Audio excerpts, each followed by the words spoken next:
Right now at 4, we'll go to the Collin County Courthouse for a live update on the Carmelo Anthony murder trial. 2 people are in critical condition right now. What we've learned about a house fire in Dallas.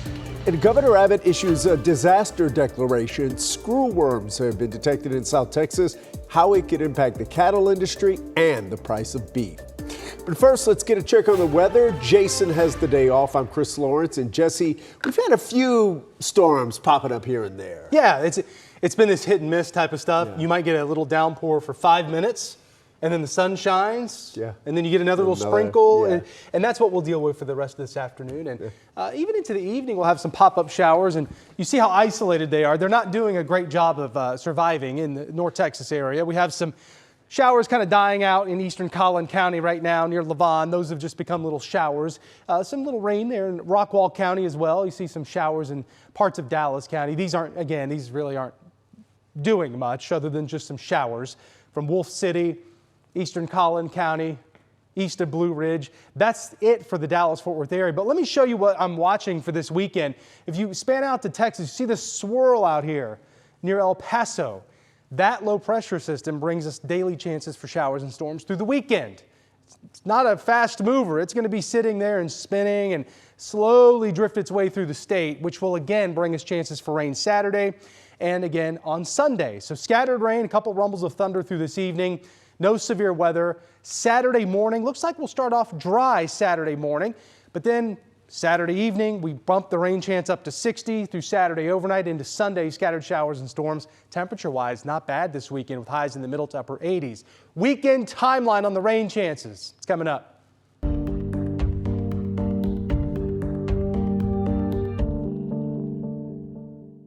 Now to the latest from the track meet stabbing trial. We just heard from a couple school resource officers who were there when Austin Metcalf was stabbed. Senior crime and justice reporter Rebecca Lopez is live at the Collin County Courthouse to bring us up to speed.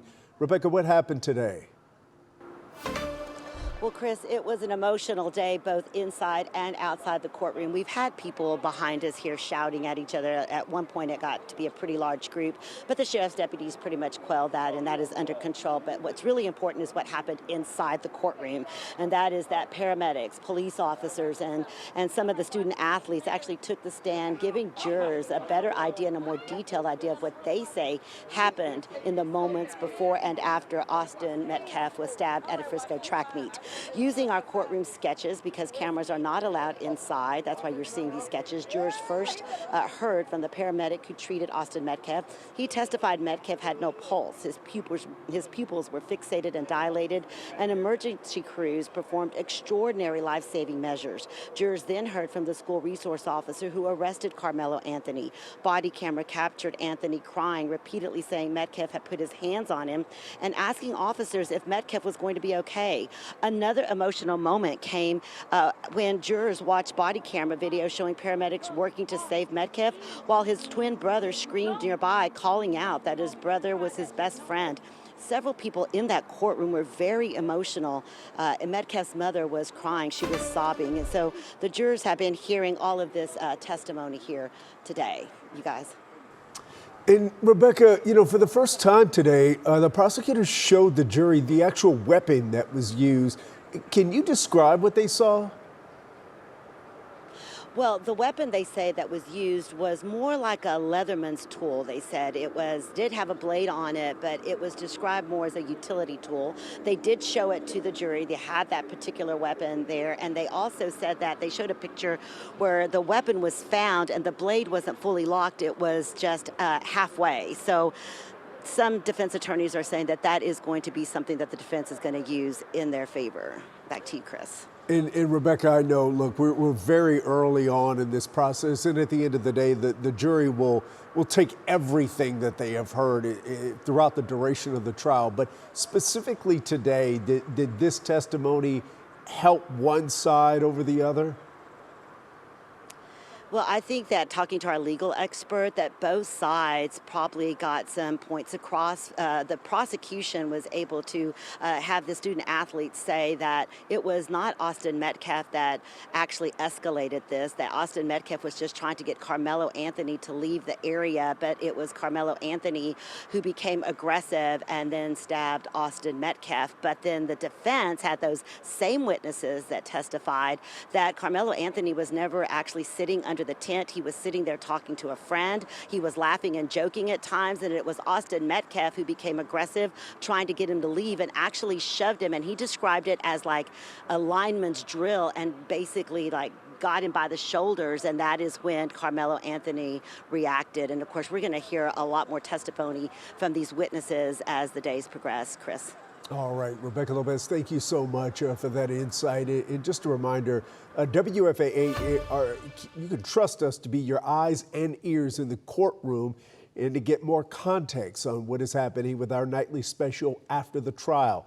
It'll be streaming on WFAA Plus every day at 8 p.m. while court is in session. 2 people are in critical condition this afternoon after a fire broke out at a home in the Redbird area of Dallas.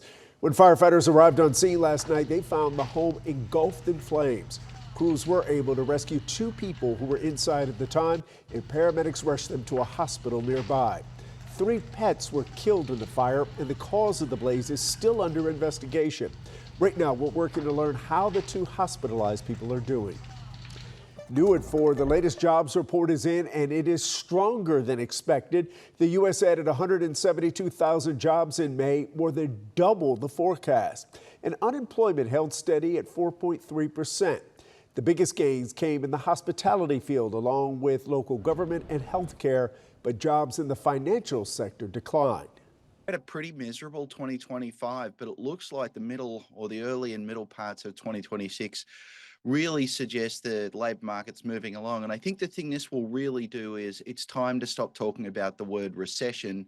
Recessions don't happen when the labour market's motoring along like this. The economy looks quite a bit different at the checkout line. The U.S. supply has dropped to about 86 million head of cattle, the lowest level since 1951. Beef prices continue to climb, and ranchers are dealing with drought, the high cost of feed, along with some other long-standing strains on the industry. In fact, the price of ground beef has shot up more than 15% in the past year, and some economists say we won't see any relief until 2028. As if that wasn't enough, Governor Abbott just issued a disaster declaration for the new World Screwworm. Officials have confirmed the first case in South Texas in 60 years. The flesh-eating fly was found on a calf in Zavala County. The USDA is now releasing thousands of sterile flies in South Texas to prevent the spread. The hope is they eventually help kill off the screwworm population. Officials are warning ranchers and pet owners to keep an eye out for an infestation. Animal owners need to look at their animals as often as possible, stay vigilant, monitoring for wounds that can be covered or treated. The New World Screwworm burrows into an animal's hide, lays its eggs, and eventually spawns more flies to repeat the cycle, but it's treatable if caught in time. Here's the thing, one female can lay up to 3,000 eggs in a 30-day lifespan. So despite all these new prevention measures, agriculture experts say ranchers should not let their guard down. If people ignore that, don't report it, or move animals without inspections and treatment, we're going to be in a world of hurt. These flies only attach to live animals. They're no threat to beef, fruits, or vegetables, and the risk to humans is very low. The main worry is the stress it puts on the cattle industry and how it impacts the price of beef.